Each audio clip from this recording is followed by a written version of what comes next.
Ahora, en la 92.9 te entregamos la información de los principales hechos que mueven el mercado de Chile y el mundo. Clave Morse.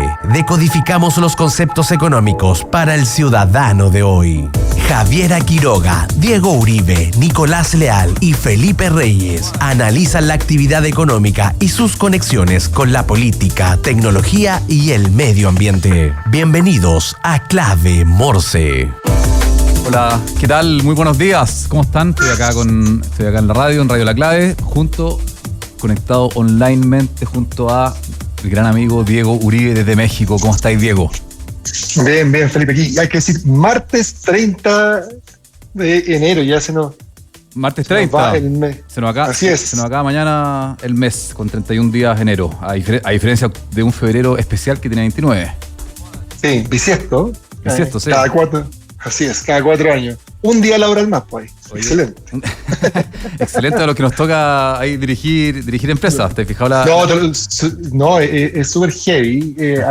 A propósito, porque esta es la típica discusión, ¿cierto? Como de los feriados, de los sándwiches, de toda esta cuestión. Y cuando uno ve en la estadística y en las cifras, ¿qué significa un día más productivo laboral del mes? Pues eso es una cosa que mueve la aguja en forma muy significativa.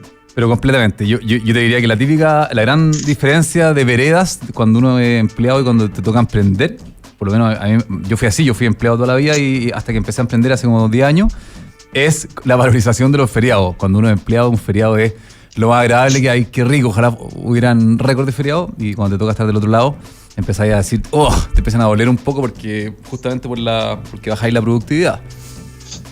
Así es, querido. Oye, ¿qué nos trae un poquito la prensa hoy, martes 30? Deja contarte una cosa. Primero, tenemos mucho que hablar de la prensa. Hoy día tenemos un programa entretenido, Diego. Tenemos 2 invitados online que primero vamos a hablar con Josep Ramos en el primer bloque, que es un profesor de economía, que podemos hablar de un poco la reforma previsional, reforma de pensiones, que es un tema que sigue estando súper en la palestra, especialmente antes de que nos metamos en el receso parlamentario, que parte en 2 días más. Así es. En el segundo bloque vamos a conversar con Daniel Silva, que es analista, es Research Analyst de JLL, y un tema que yo sé que a ti te va a gustar, que vamos a hablar un poco del futuro del trabajo, cómo se vienen los esquemas de trabajo en Latinoamérica en los próximos, ni siquiera años, sino que décadas, así que va a estar entretenido. Y ahora sí, Diego, comentarte que, han pasado un montón de cosas. Primero, ayer acá en Chile, no sé si supiste, pero se publicó un reportaje en Canal 13 con respecto al famoso caso de Democracia Viva. Siguen habiendo coletazos. Sí, ahí bien complicado ahí Miguel Crispi con los nuevos antecedentes, ¿cierto? Con los WhatsApp. Oye, ¿cómo te condena el WhatsApp? Oye, WhatsApp cambió las reglas del juego, el WhatsApp. No, cambió, o sea, de hecho, en toda la trama Factop también, y Daniel Sauer y compañía, ¿cierto?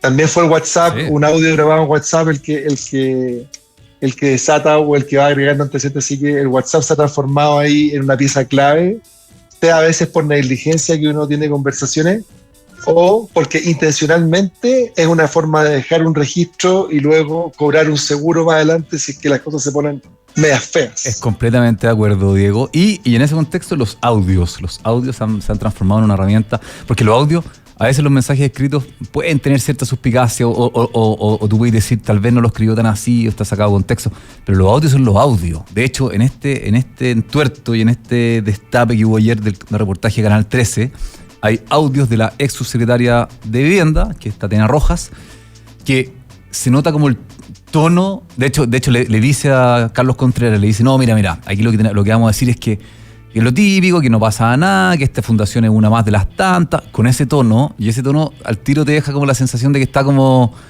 en formato de bajémosle la espuma, esto normalicemos, sabemos que esto es un cagazo, pero que no parezca tanto. Entonces el tono que te deja un WhatsApp, un audio WhatsApp, es bastante como contundente. Oye, mira, todos los gobiernos tienen ahí su episodio, su talón de Aquiles que lo persigue, ¿cierto? En el caso de Michelle Bachelet fue el caso Cabal, ¿cierto? Vale. En el caso Lagos fue el Mopgate. Uh-huh. Así que Bueno, probablemente la historia va a recordar como que este fue el caso que le quitó el piso, credibilidad y que puso bien en jaque al gobierno del presidente Boric. Sí, y bueno, vamos a ver qué pasa, pero no está tan. El reportaje de ayer va a cambiar probablemente un poco el panorama, básicamente por la fecha, porque acá lo más importante es que en su minuto el ministro Monte especialmente fue súper contundente, dijo, no, yo no sabía, me enteré en tal fecha, que fue más o menos como el 16 de junio, y ahora, y con lo de ayer queda manifiesto que en verdad se enteró 7 días antes, 8 días antes, porque la ex subsecretaria le dice por WhatsApp justamente, oye, espérame que estoy hablando con el ministro, dame 20 minutos, dar una charla, cuando baje me va a comentar cómo seguimos procediendo frente a esto. Así que nada, siguen como un poco los coletazos, obviamente. Y en ese contexto, Diego, para cambiar un poco el tema, ayer salió un reportaje también de que Chile figura, tú sabes que hay un ranking de los países como más corruptos dando vueltas. Así es. Y Chile siempre ha estado en buenas posiciones, Diego. Siempre hemos tenido posiciones privilegiadas, hemos sido el número 1 en Latinoamérica. Bueno, ahora estamos debajo de Uruguay y hemos ido bajando un poco ese escalafón. Seguimos teniendo una como buena posición con respecto a nuestros vecinos, pero de hecho figuramos como un país a observar. Así que, obviamente no solamente por esto, pero este es como otro ladrillo más de las muchos episodios que hemos tenido que han sido como tristes porque nos van quitando un poco de institucionalidad.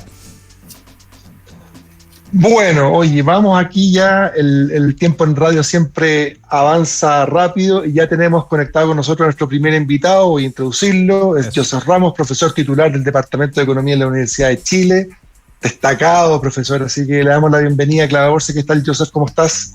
Muy bien, un gusto estar con ustedes. Muy buenos días, Joseph. Bueno, buenos días. Oye, harta cosa pasando. Yo diría que hay dos temas que nos gustaría abordar contigo.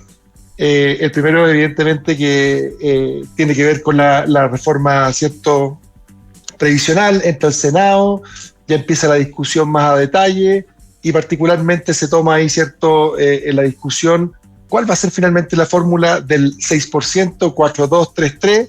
Así que iremos por ese lado y también conversar contigo y quiero partir. Así que después de la previsional, se nos dispara el dólar nuevamente, 9.30, ¿cierto? Semana clave, tanto la Fed en Estados Unidos va a dar, ¿cierto?, luces de su política monetaria y nosotros también, y el mercado también aquí, ya tomando posición si es que el recorte que va a hacer el Banco Central es de 100 puntos bases o más. Entonces, ¿cómo se ve el panorama del dólar? ¿Cómo nos afecta en el corto, en el mediano? ¿Cómo lo ves? Bueno, es muy difícil predecir el futuro, vamos a empezar con eso, sobre todo en la economía. Nosotros los economistas predecimos el pasado mucho mejor. Mira, la presión a la alza al dólar proviene de la siguiente fuente, que en Estados Unidos la tasa de interés, debido a la pujanza de la economía, se va a mantener alta o inclusive hay algunos que dicen que puede subir. Y eso hace subir el dólar. A su vez, si en Chile la tasa de interés va a bajar y a todas luces va a bajar, como tú dices, al menos un punto porcentual, 100 puntos, o incluso hay algunos como José de Gregorio, el expresidente del Banco Central, que está hablando de 200 puntos. Entonces, eso, al hacer más baja el interés, hace menos atractivo traer dólares a Chile. Entonces, esa combinación hace pensar que al menos en el futuro inmediato habrá una tendencia a mantener este dólar alto, porque en alguna medida esto ya se ha incorporado. La gente no está esperando que eso pase, sabe que va a pasar. O puede incluso subir algo más. Yo estoy de acuerdo con Joseph, predecir el futuro y especialmente el movimiento del dólar es especialmente difícil. Este segundo semestre del 2023 tuvimos un dólar súper como dispar y muy estimulado por todo lo que pasa afuera, así que muy de acuerdo con eso. Oye, Joseph, yo no sé si Diego le querías preguntar algo más, pero yo le quería comentar a Joseph sobre justamente la reforma previsional. Y específicamente No, déjame cerrar el capítulo del dólar. Y ahí entramos en el tema. Sí, porque la primera es como entender si es que...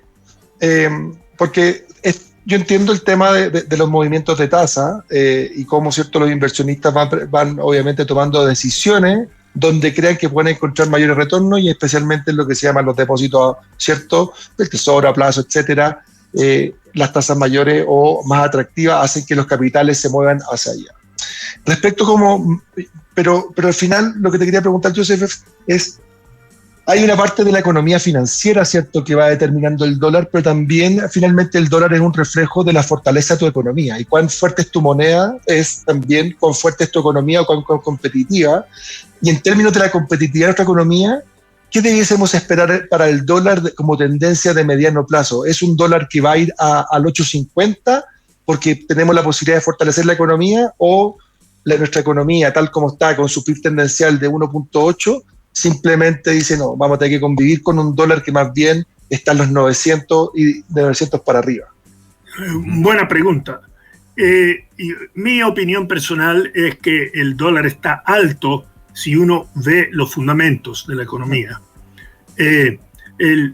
Yo creo que si bien Chile está caro, Estados Unidos está mucho más caro.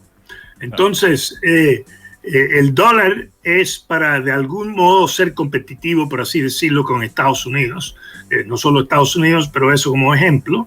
Y yo creo que en ese sentido, si uno solo fuera por factores de mediano plazo, la tendencia, a mi modo de ver, sería a la baja. Yo años atrás tenía la idea de que un dólar por encima de 800 era un dólar que uno debería vender dólares. Y un dólar, eso... o sea, yo creo que eso reflejaba más la convicción de mediano plazo. Claro, los precios han subido, entonces esa regla que tenía de 800 probablemente la modificaría a 850, pero sostendría que eso, la competitividad de Chile, los costos de los productos en Chile en relación a los exteriores, creo que ameritarían un dólar algo más bajo, si no fuera por estos factores financieros de las tasas de interés que son muy determinantes a corto plazo. Última pregunta del dólar y ahí te doy el pase, Felipe, para que hablemos de previsión. ¿Qué tendría que pasar? Porque yo ahí con las canas a la barba tengo como una fijación por el dólar a 700. ¿Qué tendría que pasar? 700 hace tiempo. Hace harto tiempo. ¿Qué tendría que pasar en Chile de cara a los próximos 3 años para que el dólar volviese a estar en niveles de 700, 750 pesos? Bueno, eso no va a pasar, pero digamos, por debajo de 800. Ok, 770. Yo creo que tendría que haber un fuerte incremento en el precio y la producción de litio, de hidrógeno verde y de cobre. O sea, para una regla clásica en Chile es que un precio alto del cobre, es decir, una inversión de dólares, baja el tipo de cambio. Ahora, no es solo cobre, sino queremos que en el futuro haya más divisas a diferencia de solo cobre, y ahí el entrar rápidamente a aumentar la producción de litio, eso de acuerdo con SQM, pero licitar rápidamente el resto de los salarios, yo creo que eso sería algo que impulsaría.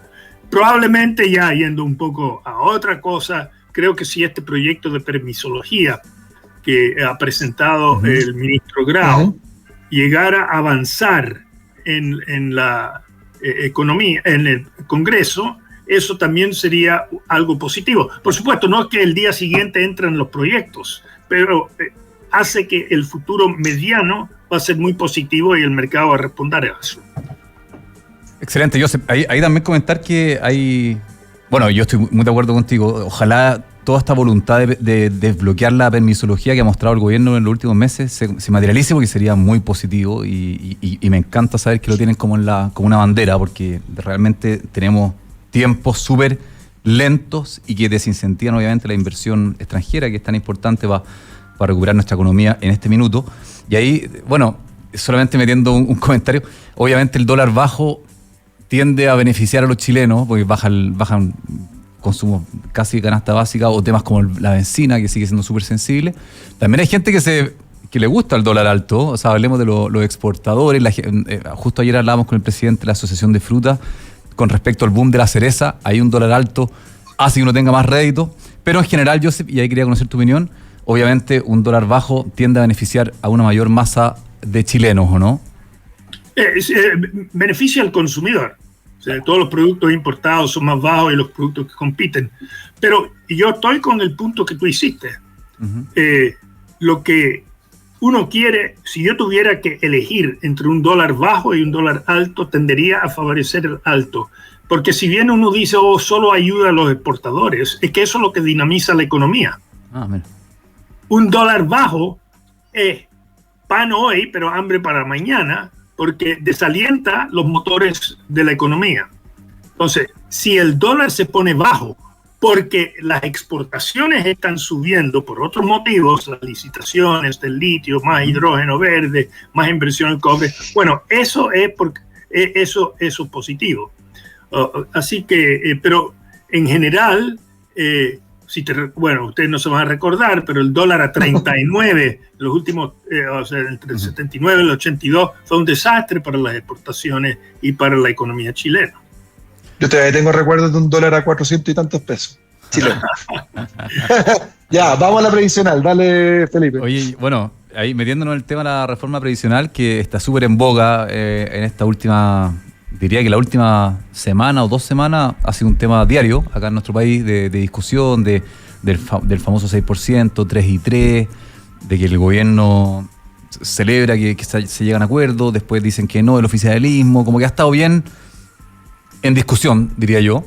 Y hace unos días salieron algunos economistas, entre ellos tú, Joseph Ramos, salió Andrea Repeto también, que es una figura súper reconocida en nuestro medio también, como alguien como un economista muy responsable, también Guillermo Larraín, y hablaron un poquito que había como un poco de desorden, de que de hecho la misma Andrea Repeto dijo que esto fue una discusión como a la rapidita, como que no le metieron mucha profundidad, ¿ya? Entonces, en ese contexto, y yo sé que tú, porque estuve leyendo que eres de la idea de extender la edad de jubilación, que a mí me encanta esa idea, o sea, creo que de todas maneras tenemos que hacerlo para mejorar las pensiones, más que hablar solamente de aumentar los impuestos o la carga en este caso. Entonces, ahí te doy la palabra, Joseph, para que nos des tu opinión de todo lo que está pasando, cómo lo ves, cuál es tu postura. Mira, mi postura, yo tengo 2 puntos que quiero hacerle. Considero que la discusión 3-3, 4-2, 6-0, lo que sea, es secundario. ¿Ya? ¿Qué quiero decir que es secundario? La discusión principal debe decir si la propuesta es suficiente para asegurar buenas pensiones. ¿Okay? Ese es el tema de fondo. Primera pregunta, más como que se reparta. Hace 2 semanas atrás, 15 días atrás exactamente, el estudio de la Superintendencia de Pensiones, liderado por Cristóbal Oneos, indicó que con la reforma, con la reforma, las pensiones, las tasas de reemplazo, es decir, el porcentaje del ingreso que vas a recibir como salario, con la reforma, va a caer respecto a lo que es hoy día. Chuta. No, eso para los jubilados en el 2040. Ya. Y los jubilados en el 2070, es decir, gente que entra al mercado, va a ser aún más baja. Entonces yo digo, ¿cómo podemos? No he escuchado nadie de la oposición ni nadie del gobierno referirse a ese estudio. Estamos por aprobar, y eso sería incluso si fuera 6-0. Joseph, déjame entrar. Si fuera 6-0, pero este programa se llama Clave Morse porque tratamos de codificar y hacer más simple. Ciertamente el tema, entonces, alguien diría, pero ¿por qué si le vamos a agregar un 6% de cotización? Imaginémonos que fuese 100% de las cuentas individuales, ya, 6-0. ¿Por qué las tasas de reemplazo podrían ser más bajas? Hay que explicarlo. Es buena pregunta. Sí. El problema es el siguiente. las tasas de reemplazo no solo dependen de la cotización, y efectivamente la cotización te lo va a subir, sino también depende, y no también, en forma muy importante, de la rentabilidad de los fondos. Ujú. Las tasas de reemplazo que tenemos hoy día, la gente que se jubila, gozó de rentabilidades de los fondos por sobre 7% real anual. La proyección de la super en ese estudio y de todo el mundo es, o sea, ¿y por qué fue 7 tan inusualmente alto? Porque la economía estaba... No, porque se beneficiaron de las privatizaciones. Las AFP pudieron comprar barato y eso fue un beneficio, pero eso no se va a repetir. De ahora en adelante vamos a tener que invertir en las bolsas internacionales y esas nunca suben 7% anual a lo largo de 30 años. Entonces, ese factor baja fuertemente la pensión. El 6 lo compensaría si no fuera de que la esperanza de vida al jubilar va a seguir extendiéndose. Claro. Uno tendría que ser realmente tonto, creer que, bueno, ya terminó. No, va a continuar, y eso quiere decir que, de nuevo, baja. Tercero, la PGU, que pesa tan fuertemente hoy, la mitad de la pensión, la PGU, aunque se mantenga en UF, no va a crecer como los salarios reales. Claro. Pero la tasa de reemplazo tiene que ver con la relación con el salario real. Entonces, bueno, y por último, la informalidad. Entonces, tú pones todo eso en el canasto, y eso es lo que pone la super, no yo. Bueno, yo lo hice antes, pero ellos lo hizo mejor. Hace que la tasa de reemplazo futuro va a caer. Necesitamos, por consiguiente, aunque no nos guste decirlo, alguna combinación de mayor cotización. La OCDE es 19%, en Chile antes era sobre 20%. Necesitamos extender la edad de jubilación, ligándolo a la esperanza de vida a esa época. Tenemos que reducir la informalidad, o sea, medidas concretas al respecto. Alguna combinación de esos para que tengamos pensiones iguales a las actuales. Y si, y si queremos mejor que las actuales, tenemos que hacer más. Ahora, voy a los 3-3. ¿Cuál es la filosofía del 3-3? Tenemos que subir las pensiones actuales. Bueno, sí, y tenemos que repartir. ¿Y de dónde se lo sacamos? Bueno, sacámoslo de impuestos generales, pero si se lo saco a los pensionados, los cotizantes actuales, cuyas tasas de reemplazo van a ser inferiores, eso es como sacar plata de la pintana para financiar Vitacura. O sea, ¿cómo se lo vamos a sacar a los futuros cuya pensión, tasa de reemplazo van a ser bajar? Entonces, toda esa discusión solo tiene sentido si las futuras fueran más altas que las presentes. Ya, Joseph, en ese sentido, déjame entrar ahí, porque tú dijiste, acá al final se trata obviamente de lograr tasas de reemplazo más altas, ¿cierto? Y parece que la fórmula inequívoca, más allá de 3-3, es que tenemos que cotizar mucho más de lo que se cotiza hoy, ¿cierto? Ojalá acercándonos al 20%. Pero por supuesto que esa medida hace que el costo empresa de emplear sea altísimo. Sea mayor. En un momento con alto desempleo y difícil. Es una pregunta, voy a mezclar peras con manzanas. ¿Sería una fórmula posible para esto que bajemos el impuesto de primera categoría sustancialmente por un lado, para poder aumentar, ¿cierto?, la cotización privada sustancialmente por otro lado? Mira, la cotización, hay un secreto abierto entre todos los técnicos, que no es la empresa que va a pagarlo. Bueno, yo no he escuchado empresarios chillando. Simplemente van a subir los sueldos menos de lo que de otro modo habrían subido. El 75% de esa cotización, aunque lo paga el empleador, al menos el 75% va a ser absorbido en menor incremento salarial.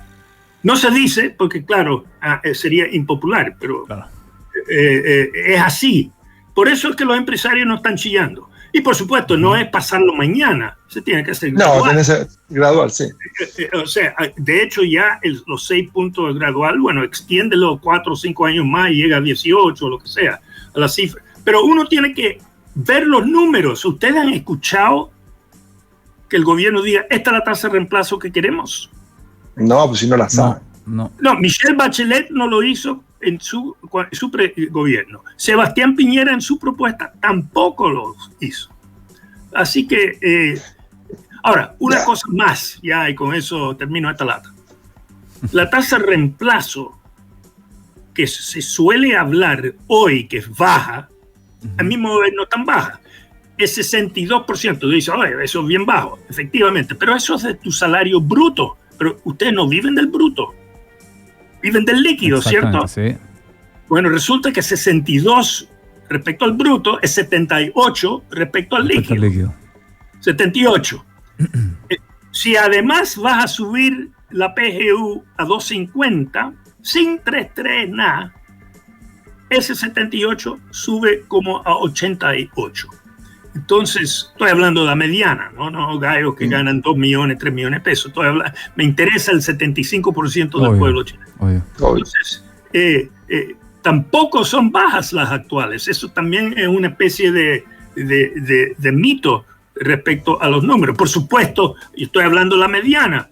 Hay gente por debajo de eso y entonces ahí uno puede tal vez tener un PGU diferenciado, que más a los grupos que quiere y menos a... Se nos está yendo, querido Joseph, se nos está yendo el tiempo en radio vuela, estaba entretenida la conversación, así que te vamos de nuevo a invitar porque este es un tema que no se resuelve, va a ser un tema 2024, así que agradecemos a Joseph Ramos, profesor titular del Departamento de Economía de la Universidad de Chile, por haber estado con nosotros esta mañana en Clave Morse. Muchas gracias, Joseph. Una muy buena semana. Un gusto. Chao. Chao. Bueno, querido Felipe, tenemos que irnos a la pausa, pero antes de eso yo te voy a contar algo muy importante. A ver. LAP es la tecnología que permite comercializar tus productos en marketplaces internacionales, conecta, publica y gestiona integradamente muchos canales a través de una sola plataforma. Encontrarás distintas herramientas para optimizar y eficientar tus ventas globales, exportar y vender en marketplaces. Nunca fue tan fácil. Conectamos Latinoamérica con el mundo. Excelente, Diego. Yo te cuento de IDMAX. En IDMAX impulsamos y damos vida a un futuro con empresas y negocios relevantes para el mundo. Somos una consultora de negocios que piensa sin límites para impactar el futuro de cada empresa. Transformamos el presente para impactar el futuro. Negocios, proyectos e innovación, visítanos en idemax.com. Vamos y volvemos. Quédense con nosotros en Clave Morse, que todavía queda mucho por conversar, ¿cierto? Así que vamos a la pausa. No.